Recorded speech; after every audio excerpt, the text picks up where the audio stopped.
तो क्या चीज है बैड बैंक, क्यों हमें उस पर ध्यान देना चाहिए और क्या उम्मीद आप रखते हैं? क्या ये आता हुआ दिख रहा है आपको इस बजट में?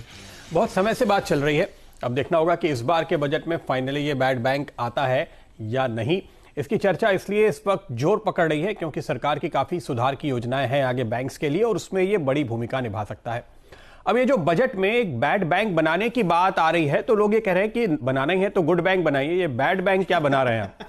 तो समझने वाली बात यह है कि ये एक विदेशी कंसेप्ट है। जब हम बैड बैंक कहते हैं, इसका कंसेप्ट ऐसे निकल कर आया कि बहुत सारे बैंकों के पास कुछ बैड लोन्स हैं जिनको हम एनपीए कहते हैं, तो उन बैड लोन्स को जमा किया जाए कई बैंकों से और एक नई एंटिटी में, एक जिसको आप बैड बैंक कहेंगे, उसमें डाल दिया जाए।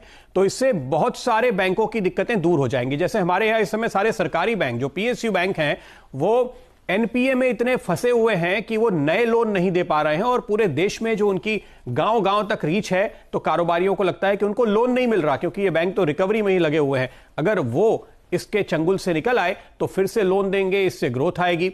तो ये बात साफ कर देनी चाहिए यहां पर लेकिन कि ये कोई बैंक नहीं होगा बल्कि ये एक एसेट रिकंस्ट्रक्शन कंपनी यानी एआरसी होगी। हमारे यहां पहले से कई एआरसीज हैं लेकिन ये सबसे बड़ी एआरसी होगी जिसमें शुरुआती तौर पे कम से कम सरकार भी पूंजी लगाएगी और एक झटके में ये कई सरकारी बैंकों के एनपीएस की बड़ी सफाई कर देगी और इससे उनमें से कुछ बैंकों के प्राइवेटाइजेशन का रास्ता भी साफ हो जाएगा।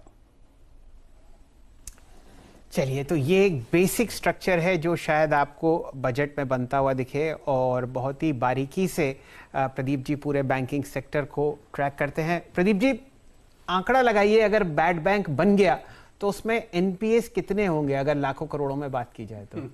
ये देखने वाली बात है।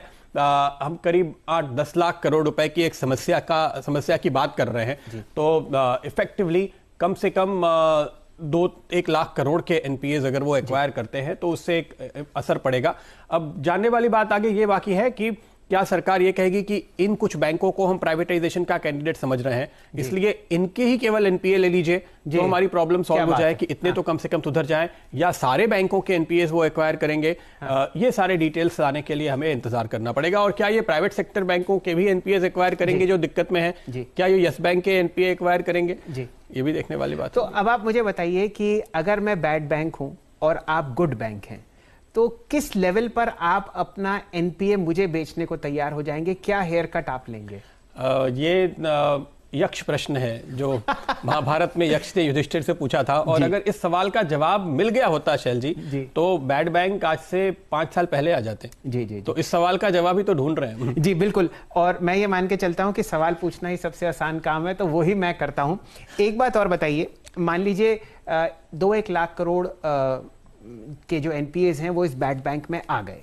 अब इस बैड बैंक का काम है कि इन एनपीएस को या तो सॉल्व करना या आगे बेचना। इसमें जो मुनाफा मिलता है बैड बैंक को वो किसके पास जाएगा? तो इसके लिए अभी जो एआरसी की एक स्ट्रक्चर है उसके मुताबिक पार्टिसिपेशन क्लॉज भी होता है। एक लिमिट से अधिक रिकवरी आई तो जो ओरिजिनल बैंक है उसको भी उसमें से रिटर्न मिलता है। तो ये सवाल चल रहे हैं कि क्या इस बैड बैंक का स्ट्रक्चर पूरी तरह से अलग होगा या ये पुराने एआरसी के जो स्ट्रक्चर है उसी पे काम करेगा? तो देखिए, अभी तो गवर्नर साहब ने ये कहा है कि एआरसी की गाइडलाइंस के हिसाब से बैड बैंक की गाइडलाइंस अब बना देंगे, लेकिन अगर सरकार कुछ नया सोचती है जिससे कि इनको पूरी तरह से एक्वायर कर लिया जाए सरकार की ओर से, क्योंकि हमारे पास ऐसे एग्जांपल हैं, जो सूटी है आज, यूटीआई 1 था, वो सारा का सारा एनपीए था जिसको एक्वायर किया गया। इवन आईडीबीआई बैंक भी अगर आप देखिए तो जब ये आईडीबीआई था तो जब वो 2000 की मंदी से बाहर निकला तो काफी एनपीएस तेजी के साथ रिकवर हो गए और उसके बाद फिर से हम दूसरे डाउन साइकिल में आ गए, ये बात और है।